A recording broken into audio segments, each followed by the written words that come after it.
Ich stehe hier gerade auf einer riesigen, grossen Bühne und ich liebe es.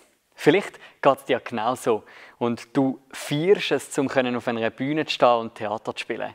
Oder du hockst da und denkst, ja, ich will jetzt einfach mal etwas mehr wissen über das Theaterspielen. Ich will irgendwie lernen.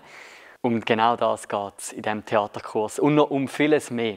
Ich bin der Manu Haslebacher und ich liebe es, auf Bühnen zu stehen. Ich liebe es, zum Moderieren und Theater zu spielen. Und ich möchte gerne in diesen 4 Lektionen von diesem Kurs dir ein bisschen etwas weitergeben von meiner grossen Leidenschaft, dem Theaterspielen.